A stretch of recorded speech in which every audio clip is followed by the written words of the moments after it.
Welcome to today's session from Bhagavad Gita as it is. We're going to begin chapter 13, Nature, the Enjoyer and Consciousness. Let's invoke the presence of the Lord. Om Namo Bhagavate Vasudevaya. Om Namo Bhagavate Vasudevaya. Om Namo Bhagavate Vasudevaya. Mukam karoti vachalam pangam langayate girim tat yat kripatamam vande Shri Gurum Dinatarinam Paramananda Madhavam Shri Chaitanya Ishwaram. Hari that's it.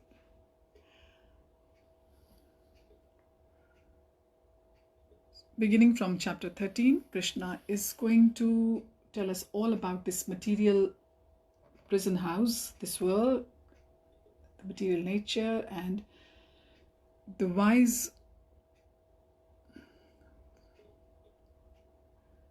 will be giving all the wisdom to all of us. It is not any ordinary wisdom, it's the transcendental wisdom, and it will help us how to get more attached to the Lord.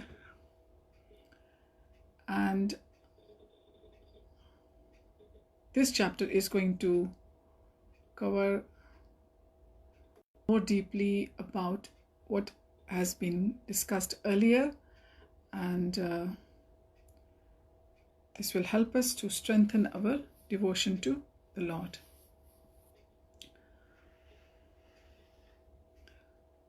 So Arjuna is going to ask very wise questions from Krishna, and he's going to ask Krishna to define the 6 subjects, namely the nature, which is the Prakriti, enjoyer, which is Purusha, which is God, the field of activities, that's the Kshetra, the knower of the field, that's the Kshetrajana, knowledge, that's the Gyan, and the process of knowing, and Gyanam, that is the object of knowledge. So the whole chapter will be spent by Krishna in explaining this to Arjuna. And these are the enquiries coming from Arjuna.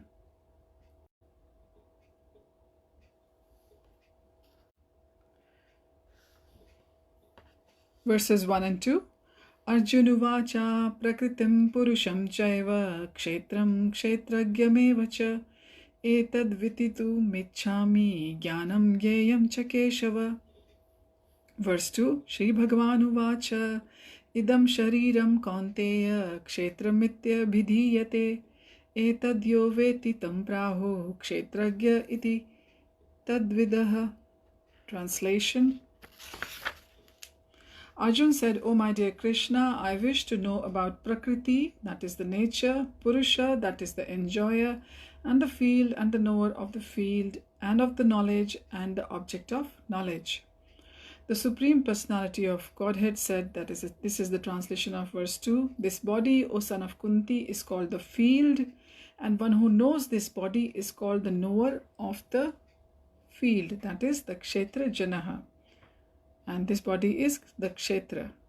Verse 3, "Kshetragyam chapi mam vidhi sarva kshetreshu bharata kshetra kshetragyo jnanam yat jnanam matam mama." O sign of Bharat, you should understand that I am also the knower in all bodies, and to understand this body and its knower is called knowledge. That is my opinion. Verse 4, "Tatta kshetram yacha yadrika cha yadvikari yatascha gyat sa cha yo yat prabhavascha tata samasena me shrinu." Now please hear my brief description of this field of activity and how it is constituted, what its changes are, whence it is produced, who that knower of the field of activities is, and what his influences are. Verse 5, "Rishibhir bahudha gitam chandobhir vividhai prithak brahma sutra padaishchaiva hetum adi bhavir nishchitay." That knowledge of the field of activities and of the knower of the activities is described by various sages in various Vedic writings. It is especially presented in Vedanta Sutra with all reasoning as to cause and effect. Verses 6 and 7, they are together. They've been printed together in Bhagavad Gita as it is. Mahabhutanyhamkaro buddhirvyaktamev cha indriyani dashayakam cha panchachendriyagocharaha. Verse 7. Ichha dvesha sukham dukkham sanghataschetana etat kshetram samasena savikara mudaritam.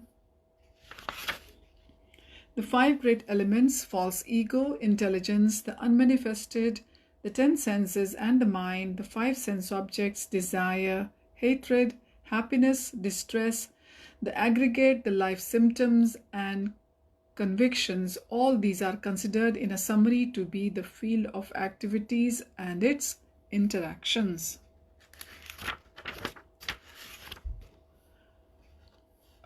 So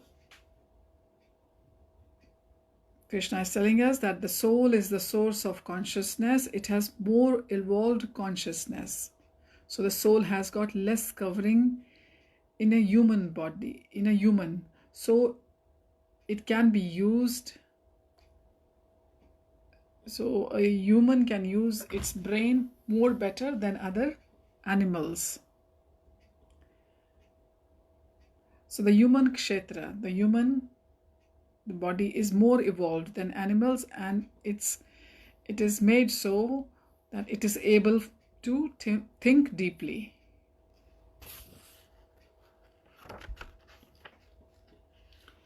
In verses 2 to 7, the question about the kshetra and the kshetra jana will be given. Now Arjuna is inquisitive about the nature, that is the prakriti, purusha, the enjoyer, kshetra, the field, which is field, and kshetra jana, its knower and knowledge. Kshetra jana is the knower of the field, and kshetra is the field of activities, which is body in our case, and the object of its knowledge. So he's inquiring about all this. Krishna is telling that body is called the field, and that the one who knows this body is called the knower of the field.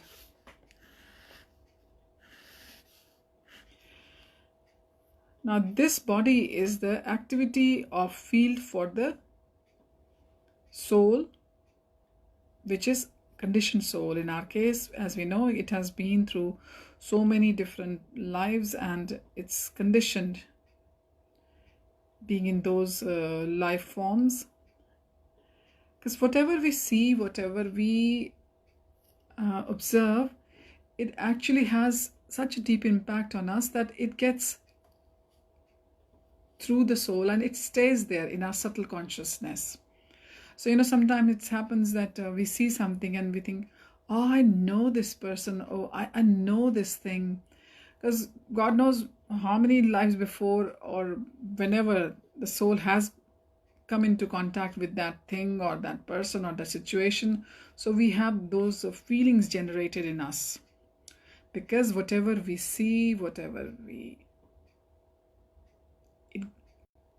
it gets like an imprint on our soul.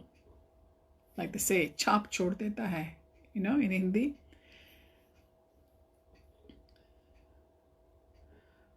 So remember earlier on, Krishna was saying, Dehinosmin yatha dehe ko amaram yauvanam jara. So the living entity is within the body, and the body is changing from the childhood to the youth, then to old age. So who is changing? The body is changing, isn't it? The soul is the same. And the person who owns the body knows that the body is changing. We just have to look into the mirror and we can tell. Or if we have forgotten that how we looked like earlier on, we can always look at some old pictures, and we can see that from every decade, every 10 years, we see a drastic change in ourselves.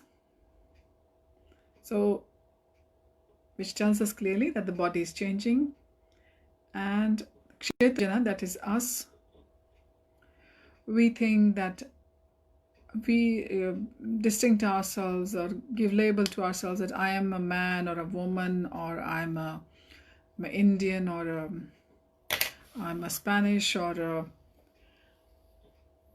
so I'm a cat, I'm a dog. So these kinds of labels we give to ourselves, or the designations from one body to another when we move.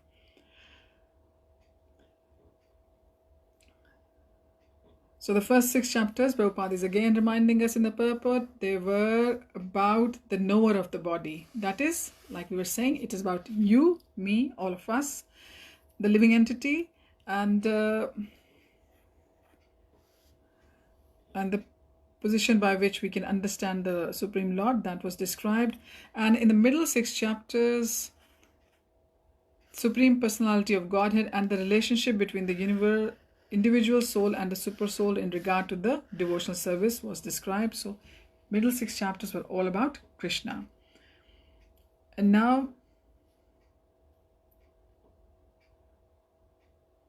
the superior position of the Supreme Personality of the Godhead and the subordinate position of the individual soul are going to be defined in these chapters 13 to chapter 18.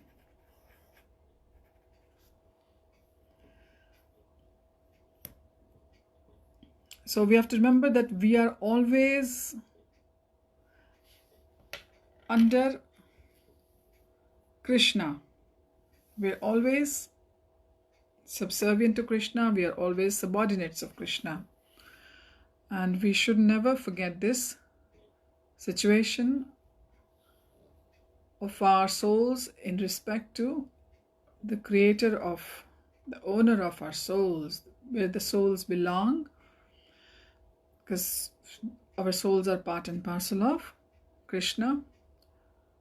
So now from this chapter, 13th chapter, how the living entity coming into the contact with the material nature and how Lord can deliver this material, this living entity is all going to be described by fruitive activities, cultivation of knowledge, and the devotional service, which is an ongoing topic throughout the Bhagavad Gita as well.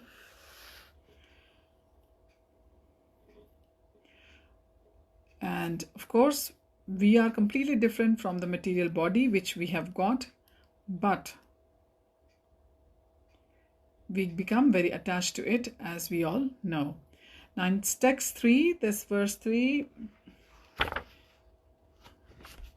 Krishna is telling Arjun, "O son of Bharat, you should understand that I am also the knower in all bodies, and to understand this body and its knower is called knowledge." That is my opinion, Bhagwan says. So the knower of the body, the subject of the body is soul, of course, isn't it? Is our self. And the knower of the body is the super soul. And we've been telling again and again, we're reminding ourselves again and again that the soul and the super soul, they are both situated in the heart, in each and every one of our heart, the soul and super soul. Soul is the knower of the body. Super soul is the knower of the body, and subject of the body is the soul. So the individual soul and the super soul. The super soul is the localized expansion form of, preliminary expansion form of Bhagwan, which is residing in all of us. So Krishna has sent us to this world and all other species, but Krishna is there with all of us. The Paramatma is there in all of us, and we can gaze through it just by looking within, by understanding the knowledge given in the scriptures.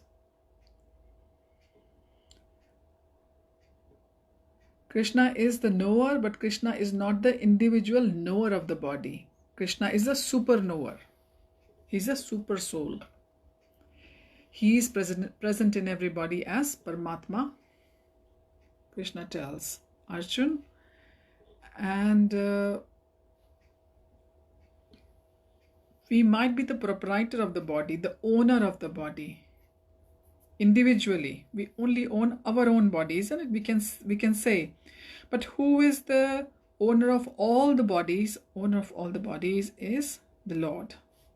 We have to remember that He is the original proprietor. The body consists of the senses, and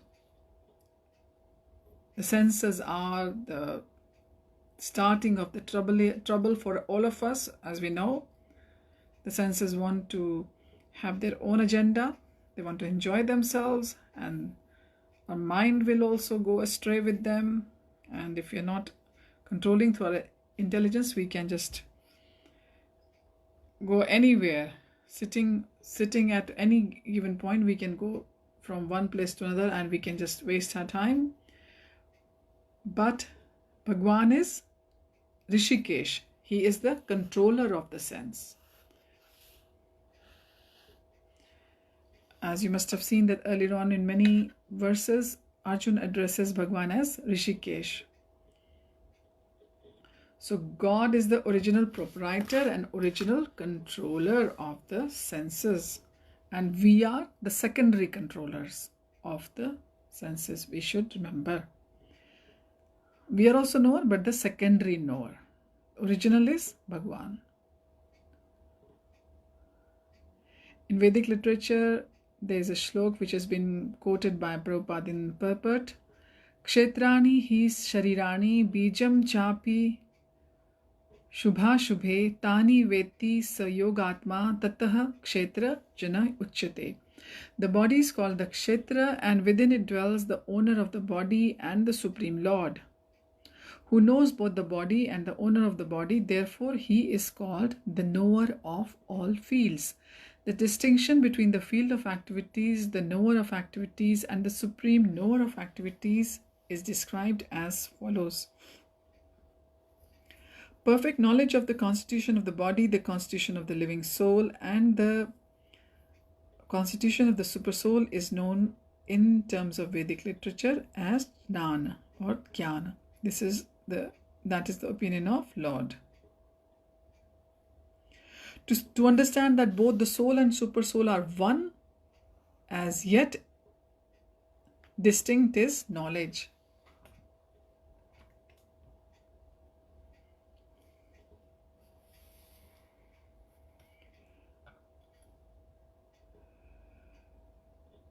One has to understand the knowledge position of the Prakriti, the nature, the Purush, enjoyer, the Ishwar, the knower who dominates or controls nature, and the individual soul. Now, we should not confuse the capacity of all three of these. Prabhupada has given the example that one should not confuse the painter, the painting, and the easel. They are three distinct, different things. The painter is different, the painting is different, and the easel is different, although they are all related.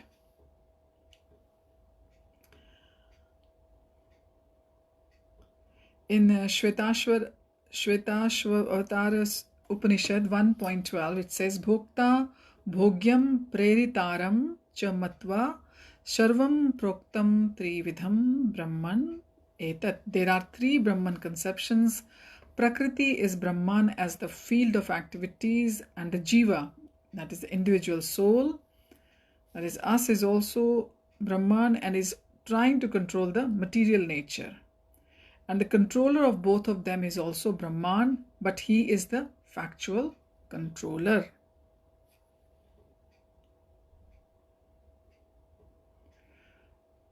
Because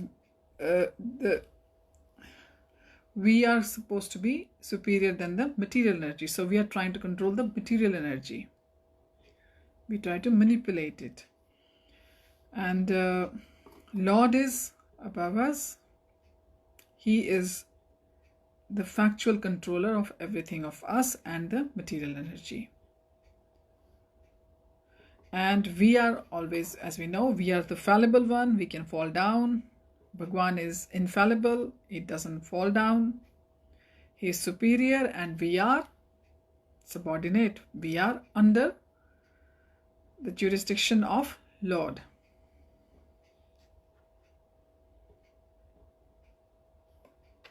So we should not misunderstand a rope to be a serpent. That is not the knowledge.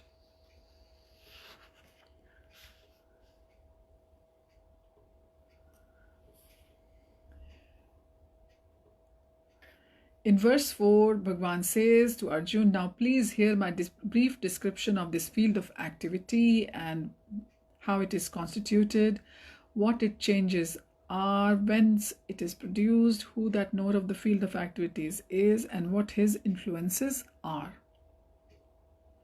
So the Lord is describing the field of activities to Arjun, the knower of the field of activities in their constitutional position, and about the body and the material of which the body is made of.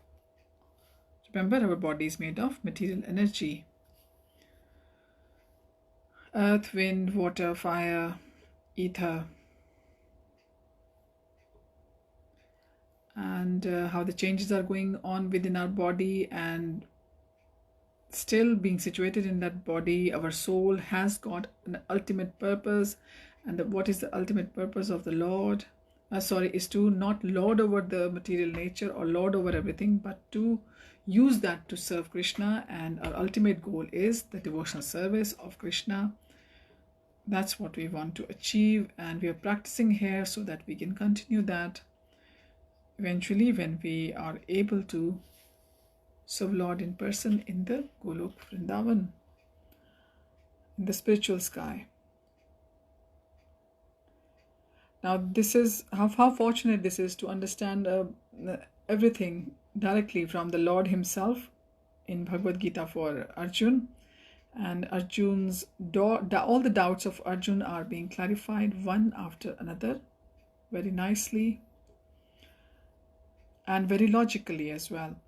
In verse 5, Krishna is continuing to Arjun that the knowledge of the field of activities and of the knower of the activities is described by various sages in various Vedic writings. It is especially presented in the Vedanta Sutra with all reasoning as to cause and effect. Lord is the highest authority. We all accept by now, I hope. And Lord gives us examples, and all the authorities who have tried to explain have always used the evidence from the previous authorities. So it's coming, the knowledge is coming down as parampara, in a lineage. And it's not anything which is just concocted by the scholars' own minds.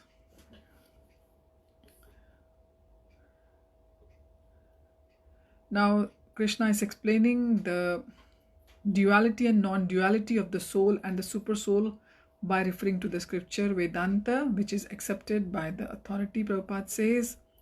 Now this is according to different sages. For example, Vyasadeva, the author of the Vedanta Sutra. Vyasadeva, author of Srimad Bhagavatam. And Vyasadeva's father, Parashar, is also a great sage. He writes in his books of religiosity, Aham Tvam Cha Tathanye. We, you, I, and various other living entities are all transcendentals, although in material bodies. Now, because we have fallen into the ways of the three modes of material nature according to our different karma, so the different modes of material nature, that is the goodness which is the sattva gun, rajas which is the passion, tamogun which is the ignorance, they affect each of us in different ways according to our previous karmas. So, and we are all transcendental because of our souls. Our souls are part and parcel of the Lord, But because of the three modes of material nature, we have fallen into all kinds of ignorance and all kinds of duality. We go through, and many great sages have explained this. Prabhupada tells us, especially in the Katha Upanishad, and Parashar is considered to be the principal among those sages.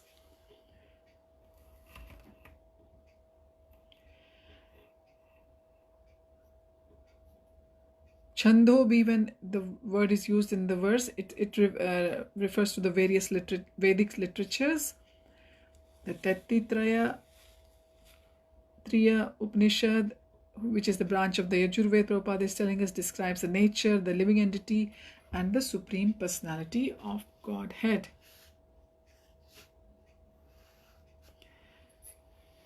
Kshetra is the field of activities. As Krishna has told us earlier on, there are two kinds of Kshetra Janas, the individual living entity and the supreme living entity. So there are two kinds of knower. The primary knower is the super soul, and we are the secondary knower, our Atmas, our souls. So Brahma Pucham Pratishtha, according to the Tetitriya Upanishad 2.9, there is a manifestation of Supreme Lord's energy known as Annamaya, dependence on food for existence. This is a materialistic realization of the Supreme. And then there is Pranamaya. Pranamaya is after realizing the supreme absolute truth in food, one can realize the absolute truth in the living symptoms or life forms. So Annamaya, we know that to survive we all need the Anna. And who is the energy in the Anna? That is Lord. Because the plants and grains, they all have got consciousness. When we pluck them out, it's gone, isn't it? That's why we have to offer that vegetarian food also to God, so we don't get the karma of killing that plant or uprooting that grain or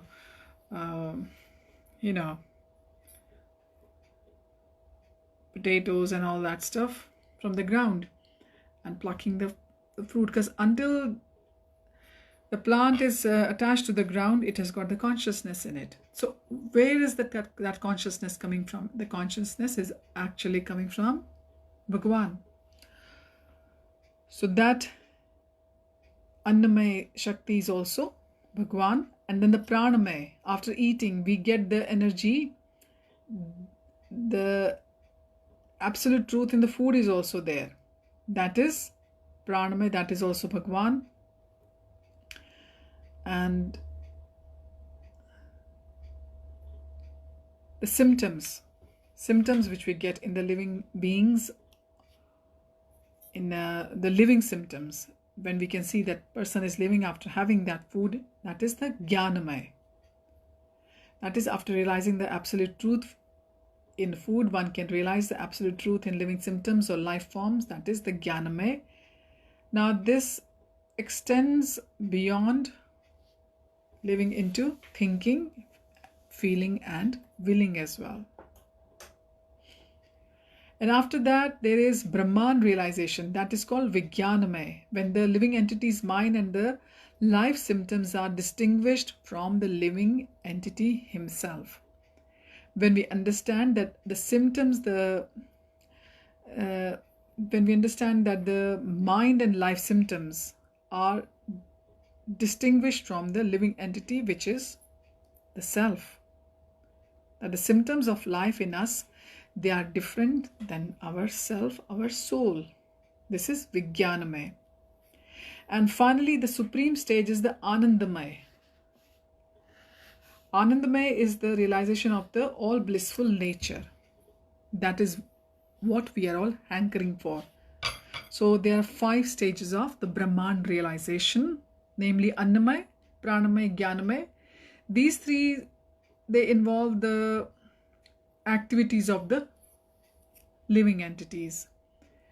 And the Vijnanamaya and the Anandamaya, are the activities of the Supreme Lord.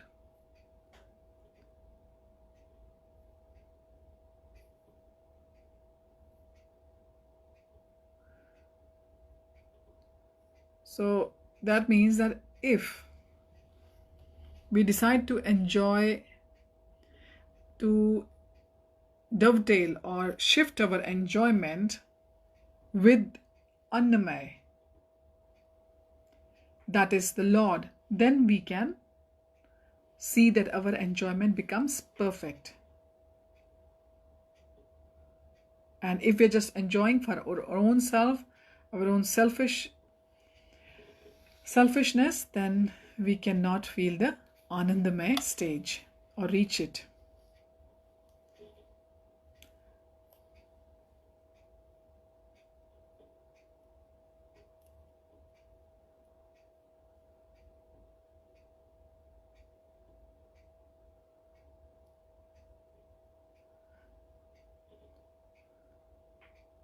There's a book from Prabhupada as well about consciousness, which can be read if you're interested.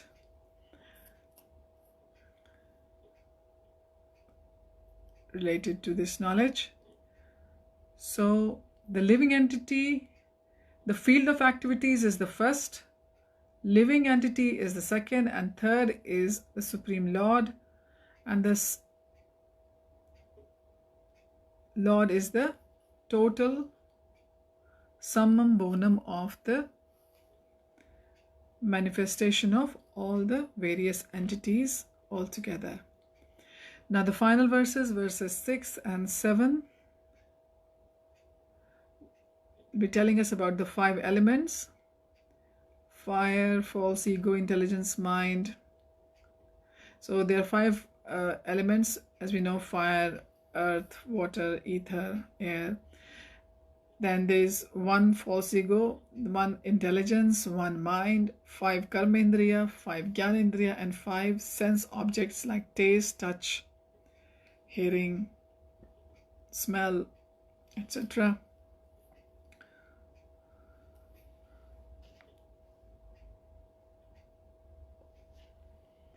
So 24 all.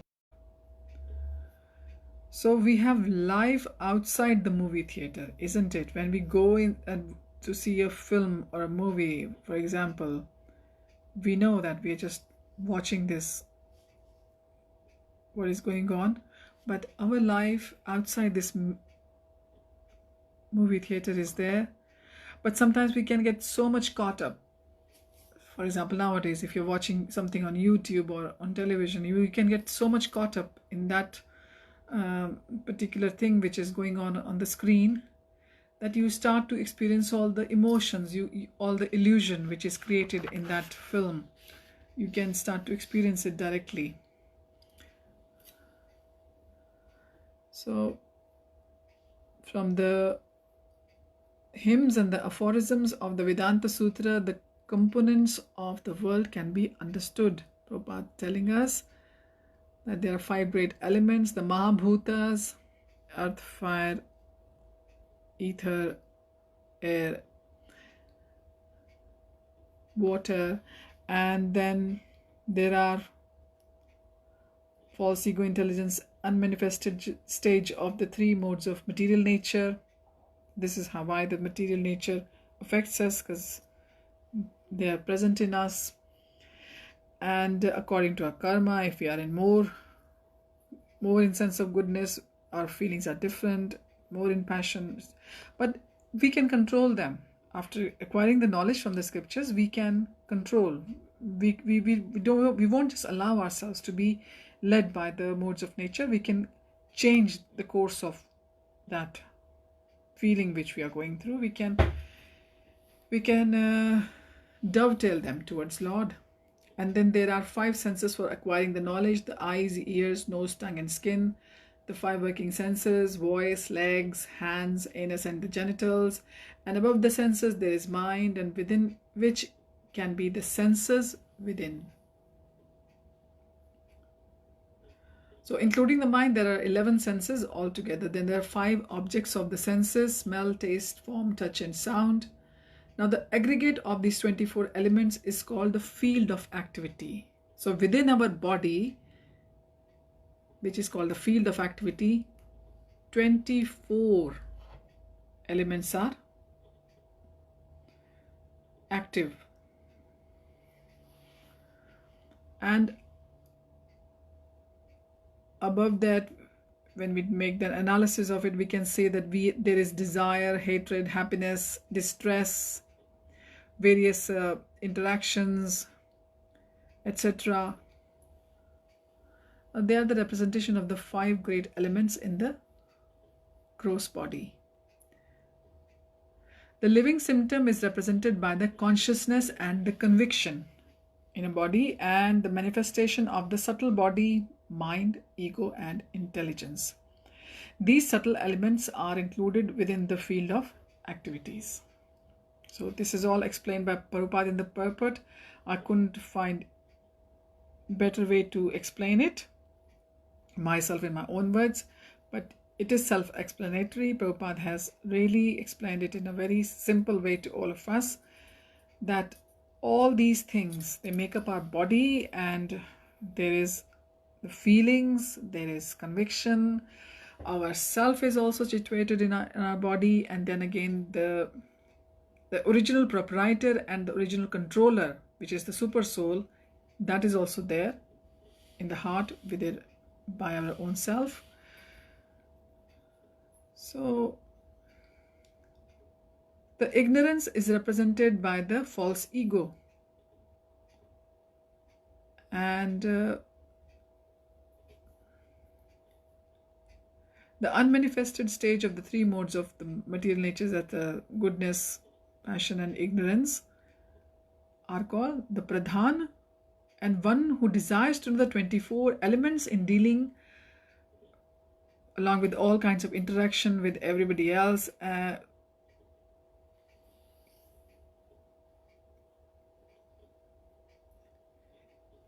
in Bhagavad Gita, a summary of all this is given, and I think summary is enough for us. We don't need to go, get carried away in just knowing this. Body is the representation of all these, and the changes in the body. There are 6 changes in the body. A body is born, a body grows, a body produces byproducts, then it begins to decay, and eventually it vanishes. So body is non-permanent, the body is temporary, the field is temporary, the kshetra, that is temporary.